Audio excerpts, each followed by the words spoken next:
Good morning, welcome to Morning Outlook. This is Kim speaking on Monday, the 2nd of July. So, starts off with the euro dollar. Well, we didn't break and we haven't broken the downward trend effectively on my chart at the moment on the dailies here. And are we going to continue to the downside from where we are? Well, we've run into the monthly pivot here, we've hit the weekly pivot, we've done everything in one go over a very short period as the market have pinched up a little bit more.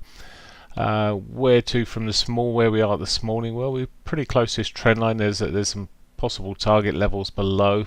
It may still be trying to pitch higher at the moment on a intraday basis at some point. Key areas today. Well, if it breaks the monthly pivot, well then we will be breaking that daily trend. Coming back to the daily trend here, line here, we'll be breaking that daily trend, and we could be on for. I talked about it a few weeks ago now, but wasn't so. Really not looking forward to if it catches it this time, but that daily 50 still a potential there. If it does break that point, I was looking for it when I was hoping for it to carry on pushing up all the way down this point, but now it's not far away and would spoil things a little bit maybe. I quite like the fact that we're in a nice trend. Anyway, we'll see. If it does, as I say, if it does break that area, well, daily 50 may be an option. We'll just see how it runs off this morning. At the moment, my preference is still really to the downside, but this intermediate time frame is still suggesting up, so I'll just have to be patient here. The pound, okay, let's go out to the dailies here first. Still on this daily chart easily in a downward trend here. If you draw from the absolute top here, it's sort of cutting through part of this more recent price action. We have got the monthly pivot above us, which could be a draw. We're all over the weekly pivot at the moment. As I say, that monthly pivot, if we start seeing some support, as we're getting a little hammer on the end of this 4-hour candle that we're in at the moment, maybe we'll push up towards that monthly pivot.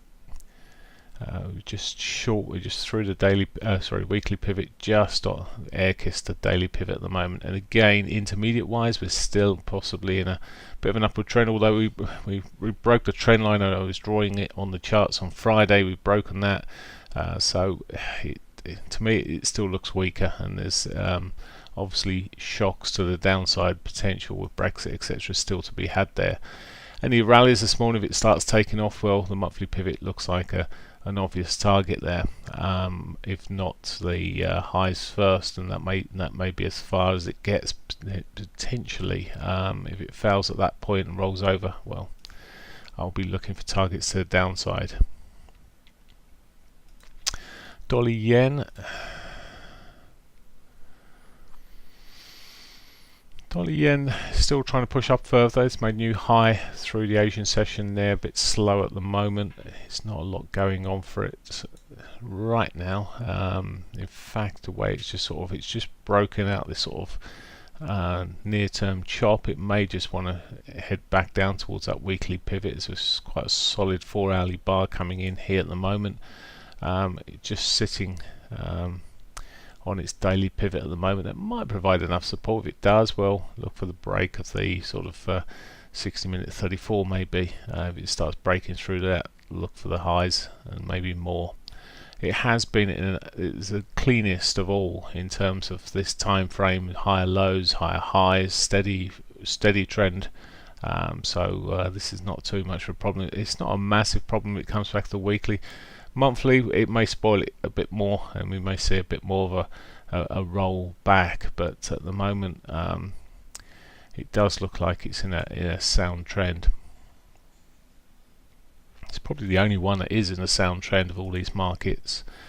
Looking at the Aussie dollar, where we started seeing a sell-off here, there was news through the Asian session that well, there's unlikely to be any interest rates over the next year, so that's putting more downward pressure now. There was an expectation that there would have been at least one, maybe two. That's now been knocked on the head, so we could see further downside here.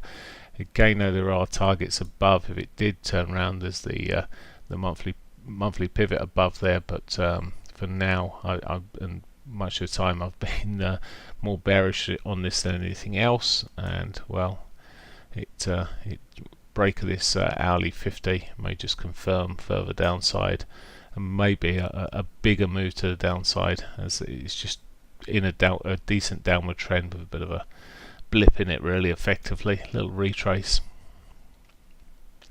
Canadian dollar. Canadian dollar. Finding a bit of support where it is, just short of its monthly pivot here. It's had a half decent run. There's a bank holiday today, which may leave it thin on volume, but to be fair, I think the volumes would just be traded pretty much as normal. To the upside there, well, there's the weekly pivot that is heading up towards at the moment. As I say, well, the hourly is absolutely perfect here to give us a bit of an idea. If it's going to continue in this downward trend here, well, it just may go from a very badly drawn trend line that should be across the bottom and not wiping out all those candles. Looks like I'm disregarding them, but maybe that will give us a move, continuation back to that monthly pivot. But if it breaks that 34 moving average, where we've got the weekly pivot above the 60-minute 50, which again may be a draw. If it carries on and it does break that at this point here, maybe a sell opportunity. As I say, in the intermediate short term sort of time frame, it's lower highs, lower lows sitting in here, but it's only been really for a couple of days there. Up until then, it was still pushing upwards, but could have a bit more downside. Okay, that's pretty much it. One figure I did miss out, or two numbers I missed out, was the manufacturing PMI figure at 9:30 for the UK, which is quite a key number at the moment, always is, and for the US at 3 p.m. the ISM manufacturing PMI. So the manufacturing data out today, to be watched at 9:30 and 3 o'clock. That's it for me. Have a great one. Bye for now.